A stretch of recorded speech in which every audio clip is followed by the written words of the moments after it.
विद्यार्थियों, BA first year paper व्यष्टि अर्थशास्त्र का हम सेक्शन ए कंप्लीट कर चुके हैं। अब हम सेक्शन बी को लेने जा रहे हैं। सेक्शन बी के टॉपिक्स को हम डिस्कस करने जा रहे हैं। तो सेक्शन बी में क्या है ये आपके सामने मैं पहले थोड़ा सा ब्रीफ में रख देती हूँ। सेक्शन ए हम कंप्लीट कर चुके हैं। अब हम बात करते हैं सेक्शन बी की। सेक्शन ए में हमने क्या क्या पढ़ लिया? हमने डिमांड पढ़ ली, मांग, यूटिलिटी पढ़ ली, ठीक है, हमने मांग की लोच पढ़ ली, ठीक है, हमने कंज्यूमर सरप्लस पढ़ लिया है। अब हम बात करने वाले हैं सेक्शन बी की कि हम सेक्शन बी में क्या पढ़ने वाले हैं। सेक्शन ए में हमने सब कुछ उपभोक्ता के बारे में पढ़ा था। सेक्शन बी में हम उत्पादक के बारे में पढ़ेंगे कि एक उत्पादक क्या होता है, जब वो उत्पादन करता है तो उसे कौन कौन सी समस्याएं आती है, वो कौन कौन सी लागतों को सहन करता है, ये सब हम इसमें पढ़ने वाले हैं। देखिए, हमारा जो पहला टॉपिक है वो है उत्पादन फलन। सेक्शन बी का जो पहला टॉपिक है वो है उत्पादन फलन। तो सबसे पहला प्रश्न ये होता है कि उत्पादक कौन है। ठीक है, पहला प्रश्न है कि उत्पादक कौन है। उत्पादक कोई भी वो व्यक्ति हो सकता है या व्यक्तियों का समूह हो सकता है या संस्था हो सकती है जो उत्पादन के साधनों को एक साथ लाकर या लगाकर किसी नई वस्तु को उत्पादित करता है।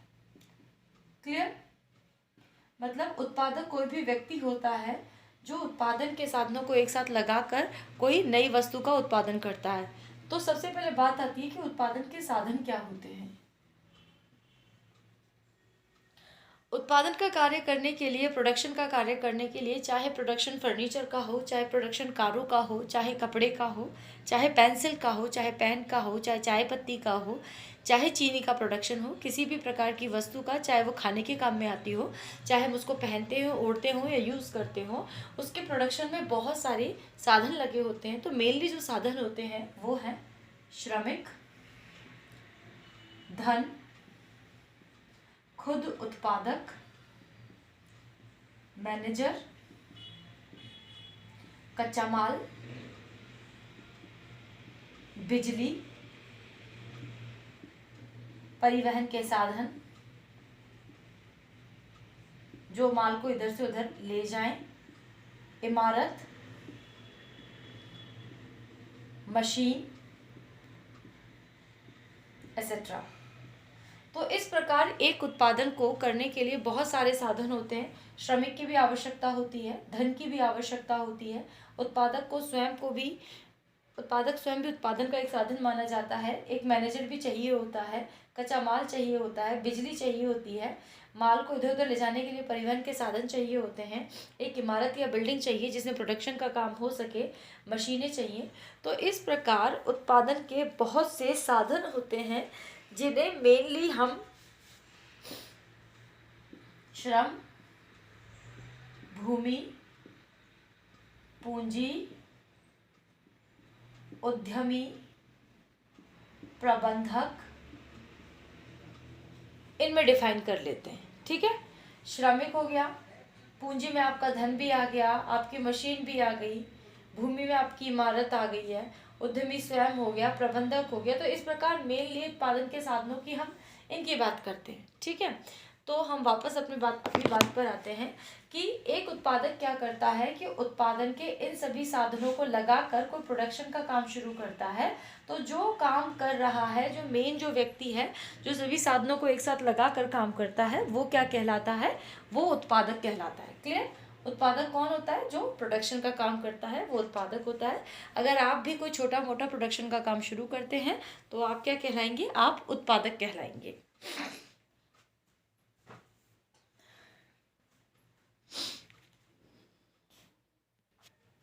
अब हम बात करते हैं उत्पादन फलन क्या होता है।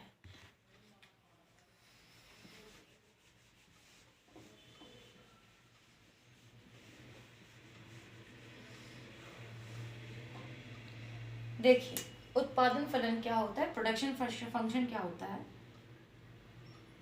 किसी भी वस्तु का उत्पादन की मात्रा निर्भर करती है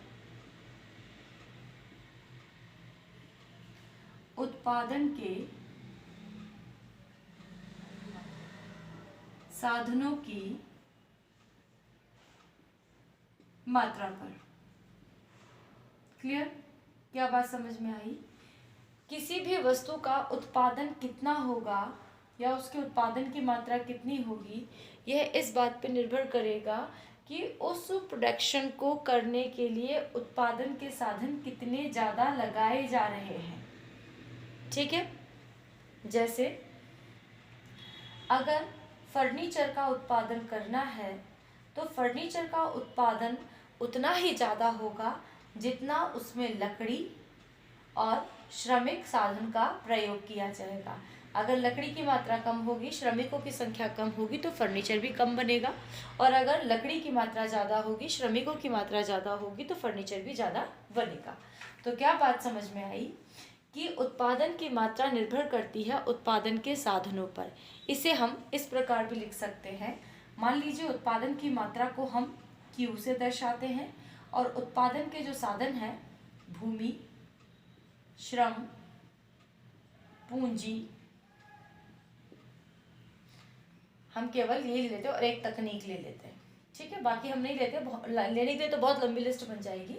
भूमि को N से, श्रमिक को लेबर, पूंजी को कैपिटल और तकनीक को T द्वारा दर्शा देते हैं। तो इस तथ्य को कि उत्पादन की मात्रा निर्भर करती है उत्पादन के साधनों पर, हम इसे फालनिक रूप में इस प्रकार लिख सकते हैं। Q यानी उत्पादन की मात्रा बराबर फंक्शन है भूमि, लेबर, कैपिटल और टेक्निक का। ये जो संबंध निकल के आया इसे फंक्शनल रिलेशन बोलते हैं। इसे हम कहेंगे उत्पादन फलन। ये उत्पादन फलन है जो क्या बताता है, उत्पादन की मात्रा निर्भर करती है उत्पादन के साधनों पर। किस किस पर? भूमि पर, लेबर पे, कैपिटल पे और टेक्निक पे। इस प्रकार उत्पादन की मात्रा और उत्पादन के साधनों के बीच के संबंध को जब हम फलन रूप में दर्शाते हैं तो इसे उत्पादन फलन कहा जाता है। क्लियर? अब बात करते हैं समय की। अल्पकाल और दीर्घकाल। अल्पकाल का मतलब है एक छोटी समयावधि और दीर्घकाल का मतलब है एक बड़ी समयावधि। क्लियर?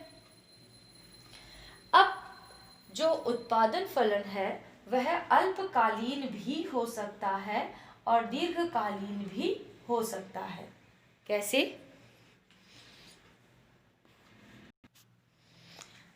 हम दोबारा से प्रोडक्शन फंक्शन को यहाँ लिख देते हैं। Q is a function of labor, capital, श्रमिक, लेबर, कैपिटल, भूमि और टेक्निक का।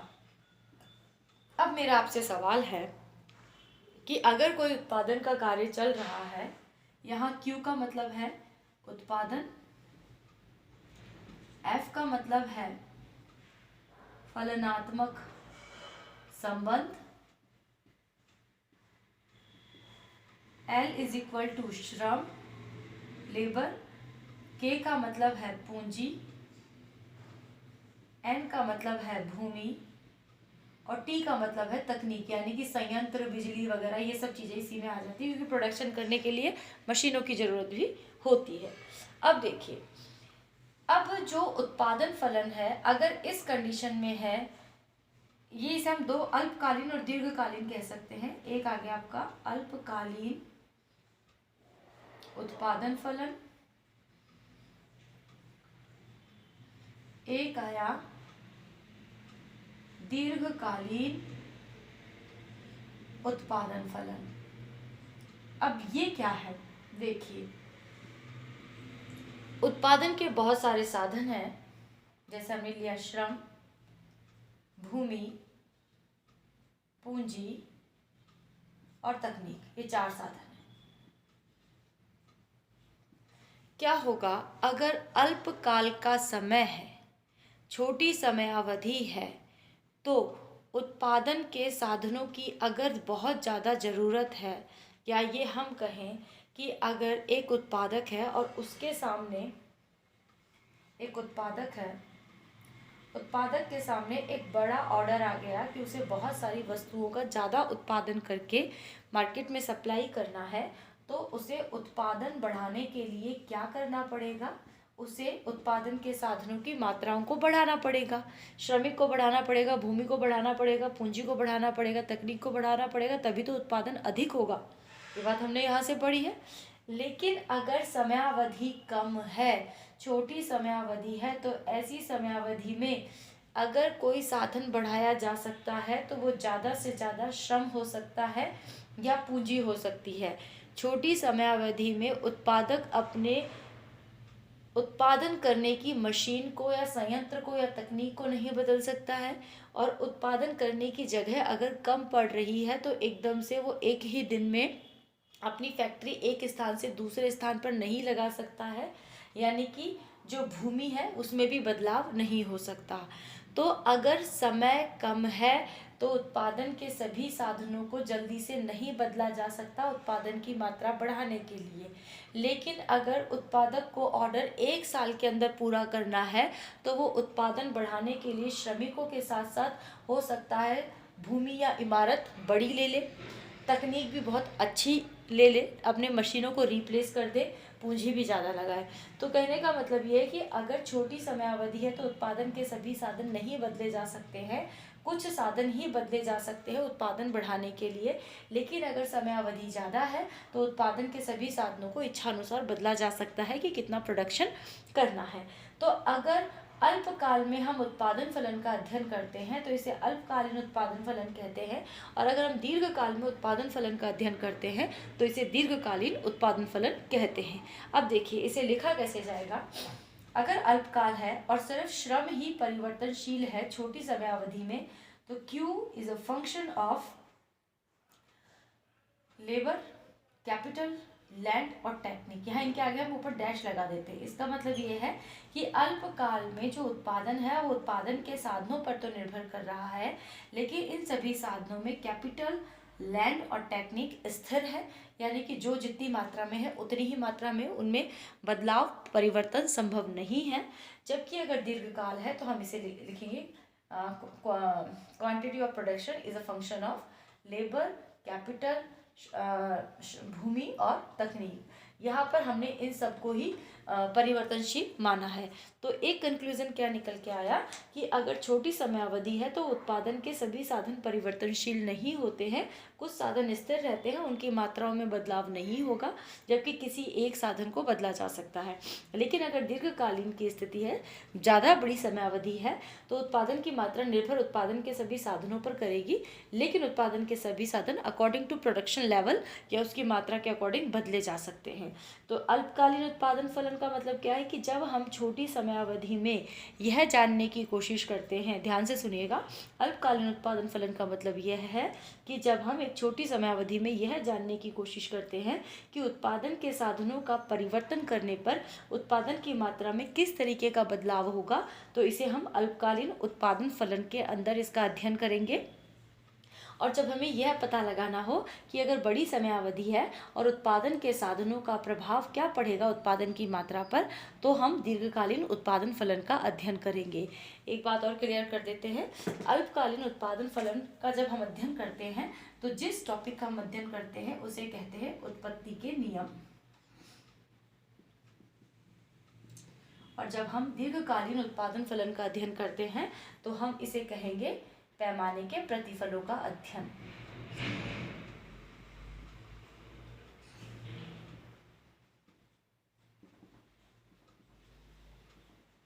तो इस प्रकार ये उत्पादन फलन होता है।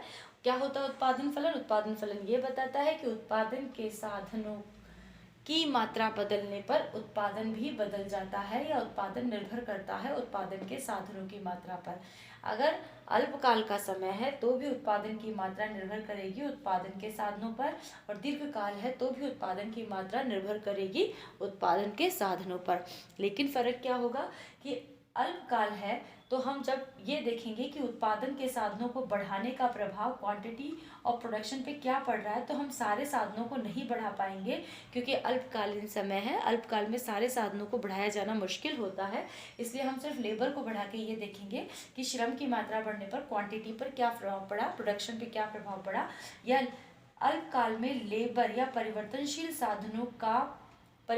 साधनों को बढ़ाने या घटाने पर क्वांटिटी पर क्या प्रभाव पड़ता है, प्रोडक्शन की क्वांटिटी पर क्या प्रभाव पड़ता है। इसका अध्ययन हम उत्पत्ति के नियम में करेंगे। और जब हमको ये पता लगाना है कि दीर्घकाल की समयावधि है, ऐसी समयावधि में जब सारे साधनों को एक साथ बढ़ाया या घटाया जाएगा तो उत्पादन पे क्या प्रभाव पड़ेगा, इसका अध्ययन करते हैं हम पैमाने के प्रतिफलों में। तो हमारे लिए बेसिकली जो उत्पादन फलन है उसमें दो टॉपिक बनते हैं, एक उत्पत्ति का नियम और एक पैमाने का प्रतिफल। तो इन सब का अध्ययन हम करेंगे नेक्स्ट टॉपिक में। पहले हम उत्पत्ति के नियमों को लेंगे, उसके बाद में हम पैमाने के प्रतिफलों का अध्ययन करेंगे। देखिए, ध्यान रखने वाली बात है कि अल्पकालीन और दीर्घकालीन जो भी उत्पादन फलन है आप इसको ध्यान से पढ़िएगा, और इनका जो अंतर है उसको यही समझ लीजिए कि ये अल्पकाल से रिलेटेड है, ये दीर्घकाल से रिलेटेड है। अध्ययन दोनों ही सेम एक ही है। अध्ययन क्या कर रहे हैं कि उत्पादन के साधनों को बढ़ाएंगे तो उत्पादन भी बढ़ जाएगा, लेकिन अंतर क्या है कि दीर्घकाल में सारे ही साधन बदले जा सकते हैं, जबकि अल्पकाल में कुछ स्पेसिफिक साधनों में ही बदलाव हो सकता है। और क्वांटिटी पे क्या बदलाव होता है ये अध्ययन हम करेंगे नेक्स्ट टॉपिक पे। नेक्स्ट टॉपिक हम लेंगे उत्पत्ति के नियमों को। तो थैंक यू वेरी मच।